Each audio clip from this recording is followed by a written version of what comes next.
Hi, good evening all. ನಾನು ಲಕ್ಷ್ಮೀಕಾಂತ್. ಇವತ್ತಿನ ಈ ವಿಡಿಯೋದಲ್ಲಿ 26-27 ಅಕ್ಟೋಬರ್ 2021 ಪ್ರಚಲಿತ ಘಟನೆಗಳನ್ನು ನೋಡ್ತಾ ಹೋಗೋಣ. ಸ್ನೇಹಿತರೆ, ನಾನಿವತ್ತು ಮಾಡಲು ಹೊರಟ ಕರೆಂಟ್ ಅಫೇರ್ಸ್ ಈ ರೀತಿ ಇದೆ. ಮೊದಲನೇದಾಗಿ ನೀವು ನೋಡ್ಬೋದು ಟ್ರಿಗ್ನೋಪ್ಟೊರಸ್ ಕೊರೋನಾ ಅಂತ. ಇದೇನು ಅಂತ ನೋಡೋಣ. ಎಕ್ಸಾಮ್ಸಲ್ಲಿ ಈ ಥರದ್ದು ತುಂಬ ಕೇಳ್ತಾರೆ. ಕೊರೋನಾ ಅಂತ ಇದೆ ಅಂತ ನಾವು ಕೋವಿಡ್ ವ್ಯಾಕ್ಸಿನ್ ಇರ್ಬೋದು ಅಥವಾ ಟೆಸ್ಟಿಂಗ್ ಕಿಟ್ ಇರ್ಬೋದು ಅಂತೆಲ್ಲ ಯೋಚನೆ ಮಾಡ್ತೀವಿ. ಅದೇನು ಅಂತ ನೋಡ್ತಾ ಹೋಗೋಣ. ಹಾಗೆ ದಾದಾ ಸಾಹೇಬ್ ಪಾಲ್ಕೆ ಅವಾರ್ಡ್ ಬಗ್ಗೆ ನೋಡೋಣ. ಹಾಗೆ WMO ವರ್ಲ್ಡ್ ಮೆಟ್ರೊಲಾಜಿಕಲ್ ರಿಪೋರ್ಟ್ ನೋಡೋಣ, CO2 ಎಮಿಷನ್ ಬಗ್ಗೆ ಏನು ಹೇಳುತ್ತೆ ಅಂತ. ಹಾಗೆ ರೋಹಿಂಗ್ಯಾ ಅನ್ನೋ ಒಂದು ಜನಾಂಗ ಇದೆ, ಇದರ ಒಂದು ಬಿಕ್ಕಟ್ಟು ಏನಿದೆ, ಕ್ರೈಸಿಸ್ ನೋಡ್ತಾ ಹೋಗೋಣ. ಅಫ್ಘಾನ್ ಫೇಸಿಂಗ್ ಅಕ್ಯೂಟ್ ಫುಡ್, ಅಂದರೆ ಅಫ್ಘಾನಿಸ್ತಾನದಲ್ಲಿ ಫುಡ್ ಕ್ರೈಸಿಸ್ ಜಾಸ್ತಿ ಆಗಿದೆ, ಅದ್ರ ಬಗ್ಗೆ ನೋಡ್ತಾ ಹೋಗೋಣ. ಹಾಗೆ ಇಸ್ರೇಲ್ ಪ್ಯಾಲೆಸ್ಟೈನ್ ಇಶ್ಯೂ ನೋಡ್ತಾ ಹೋಗೋಣ. ಇಸ್ರೇಲ್ ಅಂದ್ರೇನು, ಅಲ್ಲಿ ಬರುವಂತಹ ಸಮಸ್ಯೆ ಏನಿದೆ ಅದನ್ನೆಲ್ಲ ತಿಳ್ಕೊ ಹೋಗೋಣ. ಹಾಗೆ ಮುಳ್ಳಪೆರಿಯಾರ್ ಡ್ಯಾಮ್ ಇನ್ನು ಕೇರಳ ಮತ್ತು ತಮಿಳುನಾಡಿನ ಬಗ್ಗೆ, ಈ ಡ್ಯಾಮ್ ವಿಚಾರವಾಗಿ ತುಂಬ ವರ್ಷಗಳಿಂದ ಒಂದು ಅಣೆಕಟ್ಟು ಸಮಸ್ಯೆ ಇದೆ, ಅದ್ರ ಬಗ್ಗೆ ನ್ಯೂಸ್ ತಿಳ್ಕೊಳ್ತಾ ಹೋಗೋಣ. ಸ್ನೇಹಿತರೆ, ಮೊದಲನೇದಾಗಿ ಟ್ರೈಗೋನೋಪ್ಟೆರಸ್ ಕೊರೋನಾ. ಇದು ಒಂದು ಜಾತಿಯ ಕೀಟ. ಇದು ನಮಗೆ ಇಂಡೋನೇಷ್ಯಾದಲ್ಲಿ ಸಿಕ್ಕಿದೆ. ಇಲ್ಲಿ ಇಂಡೋನೇಷ್ಯಾದಲ್ಲಿ ಈ ಒಂದು ಜಾತಿಯ ಕೀಟ ಸಿಕ್ಕಿದೆ. ನಾವು ಇದನ್ನೆಲ್ಲ ಅರ್ಥ ಮಾಡ್ಕೊಬೇಕು. ಕರೋನಾ ಅಂತ ಇದೆ ಅಂದ ತಕ್ಷಣ ಟ್ರೈಗೋನೋಪ್ಟೆರಸ್ ಇತ್ತೀಚೆಗೆ ಸುದ್ದಿಯಲ್ಲಿರೋದು. ಇದು ಏನು ಅಂತ ಕೇಳಿದಾಗ ನಾವು ತುಂಬ ಜನ ವ್ಯಾಕ್ಸಿನ್ ಅಂತ ಹಾಕ್ಬೋದು ಅಥವಾ ಕೋವಿಡ್ ವೇರಿಯಂಟ್ ಅಂತ ಹಾಕ್ಬೋದು. ಅದು ಯಾವುದೂ ಅಲ್ಲ, ಇದೊಂದು ಜಾತಿಯ ಕೀಟ. ಇದು ಇಂಡೋನೇಷ್ಯಾದಲ್ಲಿ ನಮಗೆ ಸಿಕ್ಕಿದೆ. ಈ ಥರದ್ದು 28 ಸ್ಪೀಸೀಸ್ ನಮಗೆ ಸಿಕ್ಕಿದೆ. ಇದ್ರ ಬಗ್ಗೆ ನಾವು ತಿಳ್ಕೋಬೇಕು, ಇದನ್ನು ನೆನ್ಪಿಟ್ಕೊಳ್ಳಿ ಫ್ರೆಂಡ್ಸ್. ಎರಡನೇದಾಗಿ ದಾದಾ ಸಾಹೇಬ್ ಪಾಲ್ಕೆ. ಈ ದಾದಾ ಸಾಹೇಬ್ ಪಾಲ್ಕೆ ಅವಾರ್ಡ್ 1869 ಎಸ್ಟಾಬ್ಲಿಷ್ ಆಗಿದೆ. ಇದು ಭಾರತದ ಮೊದಲ ಫೀಚರ್ಡ್ ಫಿಲಮ್ ಆದಂಥ ರಾಜ ಹರಿಶ್ಚಂದ್ರ ಫಿಲಮ್ ಮಾಡಿದಂತಹ ದಾದಾ ಸಾಹೇಬ್ ಪಾಲ್ಕೆ ಇವರೇ ಈ ಫಿಲಮ್ನ ಡೈರೆಕ್ಟರ್ ಆಗಿರ್ತಾರೆ. 1913 ಈ ಫಿಲಮ್ನ ಡೈರೆಕ್ಟ್ ಮಾಡ್ತಾರೆ. ರಾಜ ಹರಿಶ್ಚಂದ್ರ ಈ ಫಿಲಮ್ನ ಅವರು ಇದು ಮಾಡ್ತಾರೆ. ಹಾಗಾಗಿ ಅವರ ನೆನಪಿಗಾಗಿ ಈ ಒಂದು ಅವಾರ್ಡ್ನ ಕೊಡ್ತಾರೆ. ಇದು 1869 ಕೊಡಲು ಆರಂಭಿಸ್ತಾರೆ. ಹಾಗೆ ಈ ಅವಾರ್ಡ್ ಪಡೆದ ಮೊದಲ ಮಹಿಳೆ ದೇವಿಕಾ ರಾಣಿ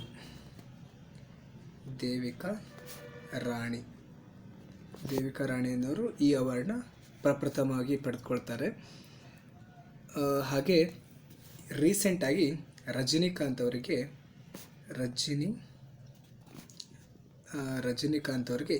ಈ ಒಂದು ಅವಾರ್ಡನ್ನು ಕೊಡ್ತಾರೆ. ಇಷ್ಟು ದಾದಾ ಪಾಲ್ಕೆ ಅವಾರ್ಡ್ ಬಗ್ಗೆ ನಾವು ತಿಳ್ಕೊಂಡಿರಬೇಕು. ದಾದಾ ಪಾಲ್ಕೆ ಅವಾರ್ಡ್. ಫ್ರೆಂಡ್ಸ್, ಮೂರನೇದಾಗಿ CO2 ಎಮಿಷನ್ ಬಗ್ಗೆ, ಅಂದರೆ CO2 ಹೊರಸೂಸುವಿಕೆ ಬಗ್ಗೆ ವರ್ಲ್ಡ್ ಮೆಟ್ರೊಲಾಜಿಕಲ್ ಆರ್ಗನೈಸೇಷನ್, ಇದೊಂದು UN ಅಂಗವಾಗಿದೆ, UN ಬಾಡಿ. ಇದು ಒಂದು ರಿಪೋರ್ಟನ್ನು ರಿಲೀಸ್ ಮಾಡಿದೆ. ಈ ರಿಪೋರ್ಟ್ ಪ್ರಕಾರ CO2 ಎಮಿಷನ್ ಆಗಿರ್ಬೋದು, ಮೀಥೇನ್ ಎಮಿಷನ್ ಆಗಿರ್ಬೋದು, ನೈಟ್ರಸ್ ಆಕ್ಸೈಡ್ನ ಒಂದು ಹೊರಸೂಸುವಿಕೆ ಆಗಿರ್ಬೋದು, ಮತ್ತು ಮಾನವ ಪ್ರೇರಿತ ಕಾರ್ಬನ್ ಡೈಆಕ್ಸೈಡ್ನ ಹೊರಸೂಸುವಿಕೆ ಯಾವ ರೀತಿ ಇದೆ ಅಂತ ನೋಡ್ತಾ ಹೋಗೋಣ. ಈ ರಿಪೋರ್ಟ್ ಏನು ಹೇಳುತ್ತೆ, PS ಎಕ್ಸಾಮ್ಸಲ್ಲಿ ಡೈರೆಕ್ಟ್ ಕೇಳ್ತಾರೆ. According to this report carbon dioxide ಯಾವ ರೀತಿ ಇದೆ. ನೋಡೋಣ. 2019-20 ಏನು ಕಾರ್ಬನ್ ಡೈಆಕ್ಸೈಡ್ ರಿಲೀಸ್ ಆಗಿದೆ, 2018-19ಕ್ಕಿಂತ ಕಡಿಮೆನೇ ಇದೆ. ಆದರೆ ಆ್ಯನ್ಯುವಲ್ ಗ್ರೋತ್ ಏನಿದೆ ಅದು ಜಾಸ್ತಿ ಇದೆ. ಅಂದರೆ ವಾರ್ಷಿಕವಾಗಿ ಏನು ಇನ್ಕ್ರೀಸ್ ಆಗ್ತಿತ್ತು ಅದು ಜಾಸ್ತಿನೇ ಇದೆ. ಆದರೆ 2019-20ಕ್ಕಿಂತ ಕಡಿಮೆ ಇದೆ. 2018-19ಕ್ಕಿಂತ ಕಡಿಮೆ ಇದೆ ಅಂತ ಹೇಳುತ್ತೆ. ಹಾಗೆ 5.6% ಅಷ್ಟು ಕಾರ್ಬನ್ ಡೈಆಕ್ಸೈಡ್ ಎಮಿಷನ್ ಏನಿದೆ ಈ ವರ್ಷ ಕಡಿಮೆ ಆಗಿದೆ, ಅಂದರೆ ಡಿಕ್ರೀಸ್ ಆಗಿದೆ. ಕಾರಣ ನಾವು ಪಳೆಯುಳಿಕೆಗಳು ಅಂತ ಏನು ಕರಿತೀವಿ, ಫಾಸಿಲ್ ಫ್ಯೂಲ್ಸ್, ಅವುಗಳ ಬಳಕೆ ಕಡಿಮೆ ಆಗಿದೆ. ಏನಕ್ಕೆ ಕಡಿಮೆ ಆಗಿದೆ? Due to lockdown. ಕೊರೋನಾದಿಂದ ಲಾಕ್ಡೌನ್ ಆಗಿತ್ತಲ್ವ, ಅದರಿಂದ ಅದರ ಉಪಯೋಗ ಕಡಿಮೆ ಆಗೋದ್ರಿಂದ 5.6% ಅಷ್ಟು ಕಾರ್ಬನ್ ಡೈಆಕ್ಸೈಡ್ ಎಮಿಷನ್ ಕಡಿಮೆ ಆಗಿದೆ. ಹಾಗೆ ನಾವು ಮೀಥೇನ್ ಎಮಿಷನ್ ಏನಿದೆ, ಮೀಥೇನ್ ಎಮಿಷನ್ ಕೂಡ ಕಡಿಮೆ ಆಗಿದೆ, ಅಂದರೆ ವಾತಾವರಣದಲ್ಲಿ ಕಡಿಮೆ ಆಗಿದೆ. ಆದರೆ 2018-19ಕ್ಕೆ ಸಂಬಂಧಿಸಿದಂತೆ ಜಾಸ್ತಿ ಆಗಿದೆ, ಇನ್ಕ್ರೀಸ್ಡ್ ಇನ್ 2020. 2018-19ಕ್ಕೆ ಸಂಬಂಧಿಸಿದಂತೆ ಜಾಸ್ತಿ ಇದೆ ಮೀಥೇನ್ ಎಮಿಷನ್. ಹಾಗೆ ನೈಟ್ರಸ್ ಆಕ್ಸೈಡ್ ಅದು ಕೂಡ ಇನ್ಕ್ರೀಸ್ ಆಗಿದೆ. ಆ್ಯನ್ಯುವಲ್ ಗ್ರೋತ್ ಹೋದ 10 ವರ್ಷದಲ್ಲಿ ಏನು ವಾರ್ಷಿಕವಾಗಿ ಇನ್ಕ್ರೀಸ್ ಆಗ್ತಿತ್ತೋ ಅದಕ್ಕಿಂತ ಜಾಸ್ತಿಯಾಗಿ ನೈಟ್ರಸ್ ಆಕ್ಸೈಡ್ ಎಮಿಷನ್ ಕೂಡ ಜಾಸ್ತಿಯಾಗಿದೆ.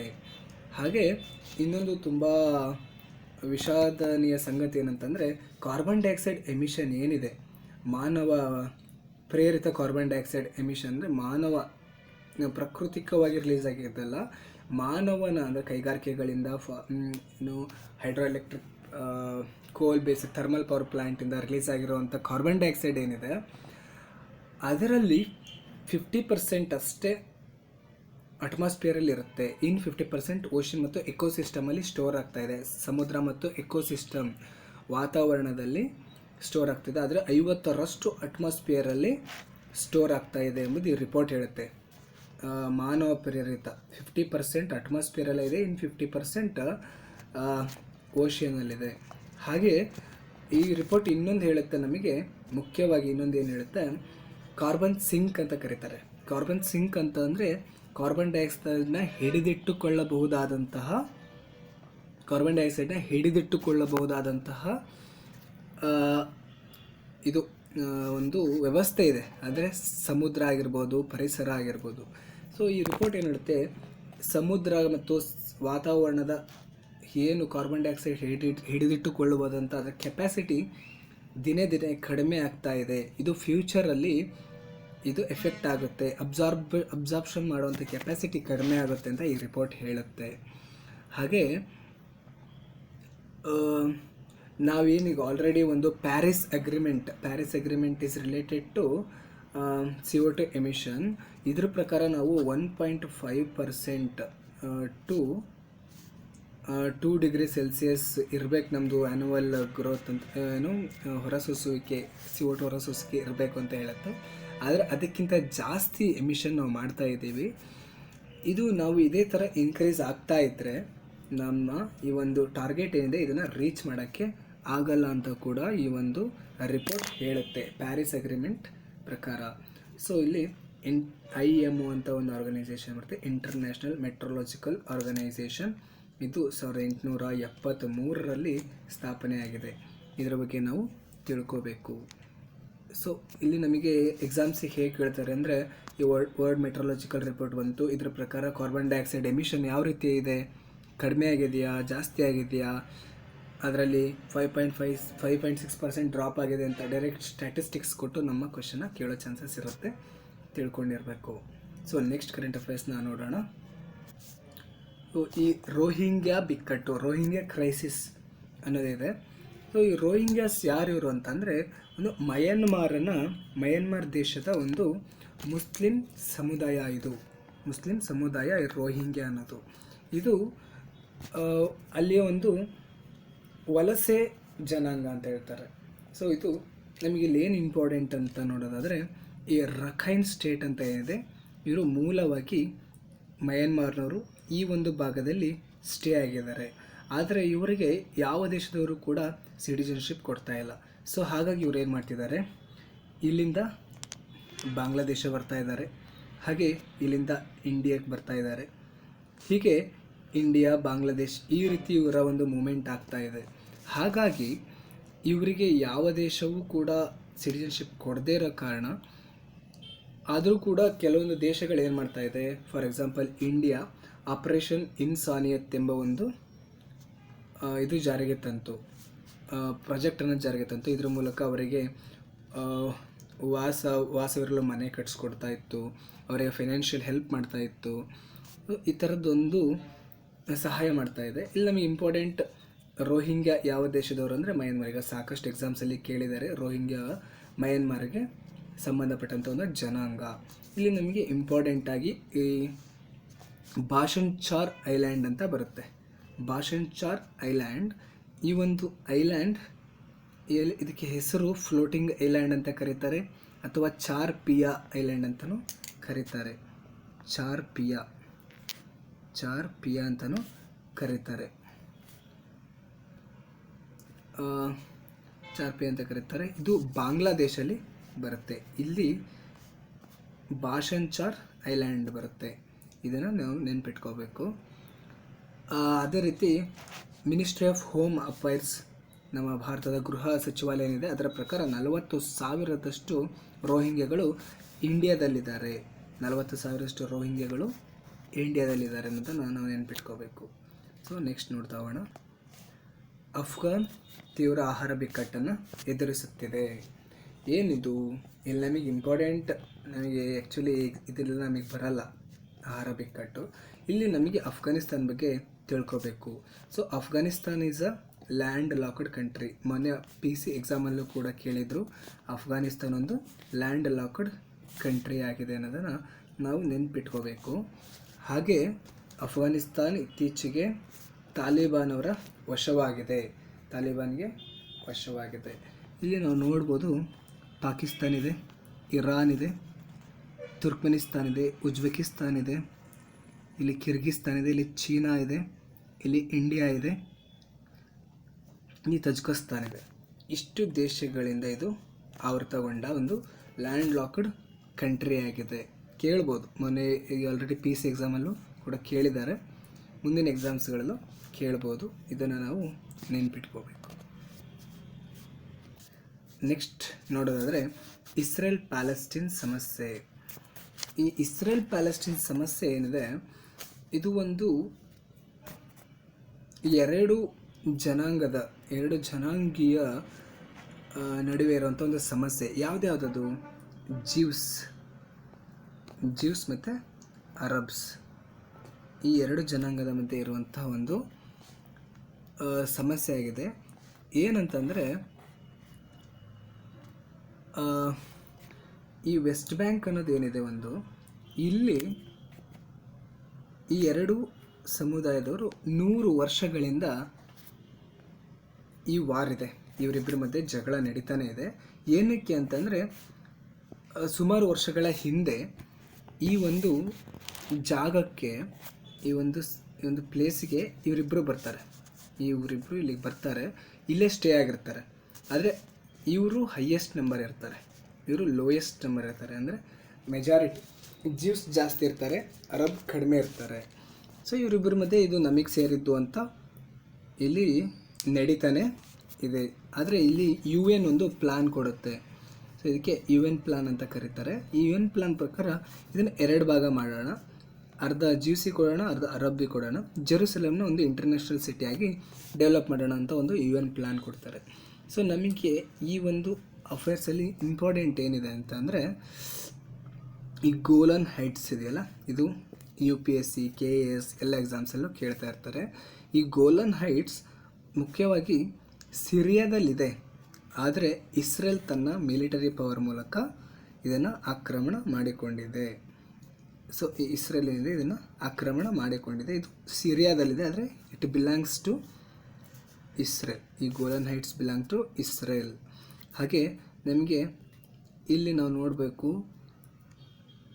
ಏನಂತಂದರೆ,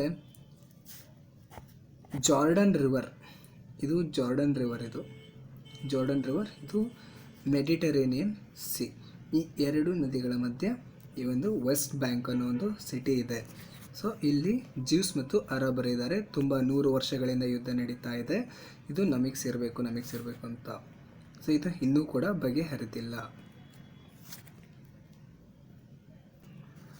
ಹಾಗೆ ಈ ಒಂದು ಅಫೇರ್ಗೆ ಸಂಬಂಧಿಸಿದಂತೆ ಇಲ್ಲಿ ಮುಖ್ಯವಾಗಿ ಬಾಲ್ಫೋರ್ ಡಿಕ್ಲರೇಷನ್ ಅಂತ ಬರುತ್ತೆ. ಬಾಲ್ಫೋರ್ ಡಿಕ್ಲರೇಷನ್ ಬರುತ್ತೆ. ಇದು ಇಂಪಾರ್ಟೆಂಟ್ ನಮಗೆ. ಇದು ಯಾವುದಕ್ಕೆ ಸಂಬಂಧಿಸಿದೆ ಅಂತ ಮೊನ್ನೆ PSC ಎಕ್ಸಾಮಲ್ಲೂ ಕೂಡ ಕೇಳಿದ್ದಾರೆ. ಇದನ್ನು ನೆನ್ಪಿಟ್ಕೋಬೇಕು, ಬಾಲ್ಫೋರ್ ಡಿಕ್ಲರೇಷನ್. ಈ ಮುಳ್ಳಪೆರಿಯಾರ್ ಅಣೆಕಟ್ಟು ಸಮಸ್ಯೆ, ಇದು ಕೂಡ ಕರೆಂಟ್ ಅಫೇರ್ಸಲ್ಲಿದೆ. ಇದು ನಾವು ಮುಳ್ಳಪೆರಿಯಾರ್ ಡ್ಯಾಮ್ ಲೊಕೇಟೆಡ್ ಇನ್ ಕೇರಳ, ಆದರೆ ಇದನ್ನು ಆಪರೇಟ್ ಮಾಡ್ತಿರೋದು ತಮಿಳ್ನಾಡು. ಸೊ ಇದು ಕೇರಳದಲ್ಲಿದೆ, ಆದರೆ ಇದು ಆಪರೇಟ್ ಅಂದರೆ ಇದನ್ನು ನಿರ್ವಹಣೆ ಮಾಡ್ತಿರೋದು ತಮಿಳ್ನಾಡು. ಸೊ ಇಲ್ಲಿ ಸುಪ್ರೀಂ ಕೋರ್ಟ್ ಏನು ಮಾಡಿದೆ, ಅಲ್ಲಿ ಸೂಪರ್ವೈಸರಿ ಕಮಿಟಿಗೆ ಹೇಳಿದೆ ಒಂದು ಫರ್ಮ್ ಡಿಸಿಷನ್ ತೊಗೋಬೇಕು, ಮ್ಯಾಕ್ಸಿಮಮ್ ವಾಟರ್ ಲೆವೆಲ್ ಎಷ್ಟಿರಬೇಕು ಅಂತ ಒಂದು ಫರ್ಮ್ ಡಿಸಿಷನ್ ತೊಗೋಬೇಕು ಅಂತ ಸುಪ್ರೀಂ ಕೋರ್ಟ್ ಆರ್ಡರ್ ಮಾಡಿದೆ. ಇಲ್ಲಿ ಸುಪ್ರೀಂ ಕೋರ್ಟ್ 2014ರಲ್ಲಿ ಒಂದು ಜಡ್ಜ್ಮೆಂಟ್ ಕೊಡುತ್ತೆ. ಈ ಡ್ಯಾಮಿನ ನೀರಿನ ಮಟ್ಟ 139 ಫೀಟ್ ಇರುತ್ತೆ ಅಂತ ಇರಬೇಕು ಅಂತ ಇದನ್ನು ಆರ್ಡ್ರ್ ಮಾಡುತ್ತೆ. ಇದನ್ನು ಕೇರಳ ಅಗ್ರಿ ಮಾಡುತ್ತೆ, ಆದರೆ ತಮಿಳ್ನಾಡು ಇದನ್ನು ಅಬ್ಜೆಕ್ಟ್ ಮಾಡುತ್ತೆ. 139 ಫೀಟ್ ಇರೋದನ್ನು ತಮಿಳ್ನಾಡು ಅಬ್ಜೆಕ್ಟ್ ಮಾಡುತ್ತೆ. ಏನಕ್ಕೆ ಅಂದರೆ 2006ರಲ್ಲಿ ಇದೇ ಸುಪ್ರೀಂ ಕೋರ್ಟ್ 142 ಫೀಟ್ ಇರಬೇಕು ಅಂತ ಜಡ್ಜ್ಮೆಂಟ್ ಕೊಟ್ಟಿರುತ್ತೆ, ಆದರೆ ಕೇರಳ ಇದನ್ನು ಅಬ್ಜೆಕ್ಟ್ ಮಾಡುತ್ತೆ. ಏನಕ್ಕೆ ಅಂತ ಅಂದರೆ ಈ ಡ್ಯಾಮ್ನ ಕೆಳಗಡೆ 50 ಲಕ್ಷ ಜನರು ವಾಸವಾಗಿದ್ದಾರೆ, ಹಾಗಾಗಿ ಇದು ಅವರ ಜೀವಕ್ಕೆ ಹಾನಿ ಉಂಟು ಮಾಡುತ್ತೆ ಅಂತ ಇದನ್ನು ಅಬ್ಜೆಕ್ಟ್ ಮಾಡ್ತೀವಿ. ಇಲ್ಲಿ ನಮಗೆ important ಮುಳ್ಳಪೆರಿಯಾರ್ dam is related to dispute between Kerala and Tamil Nadu. ಹಾಗೆ ಇಲ್ಲಿ ರೂಲ್ ಕರ್ವ್ ಅನ್ನೋ ಒಂದು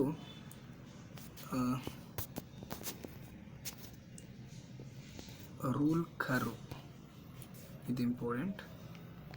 ರೂಲ್ ಕರ್ವ್, ಈ ರೂಲ್ ಕರ್ವ್ ಏನಂತಂದರೆ ಡ್ಯಾಮಿನಲ್ಲಿ ನೀರಿನ ಮಟ್ಟ ಎಷ್ಟಿರಬೇಕು ಅನ್ನೋದನ್ನು ನಿರ್ಧರಿಸುವಂಥ ಒಂದು ರೇಖೆಯಾಗಿದೆ. ಈ ರೂಲ್ ಕರ್ವನ್ನು ನಾವು ನೆನಪಲ್ಲಿ ಇಟ್ಕೊಂಡಿರಬೇಕು.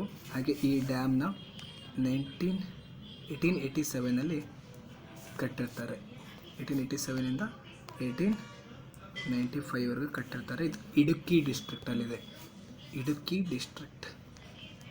ಇಡುಕ್ಕಿ ಡಿಸ್ಟ್ರಿಕ್ಟಲ್ಲಿದೆ. ಇದು ಮುಳ್ಳಯಾರ್ ಮತ್ತು ಪೆರಿಯಾರ್ ರಿವರ್ಸ್ ಪೆರಿಯಾರ್ ಮತ್ತು ಮುಳ್ಳಯಾರ್ ರಿವರ್ಗೆ ಕಟ್ಟಿದ್ದಾರೆ. ಇಷ್ಟನ್ನು ನೆನ್ಪಿಟ್ಕೋಬೇಕು. ಸೊ ಇದು ಇವತ್ತಿನ current affairs. Thank you. Watch and subscribe and share.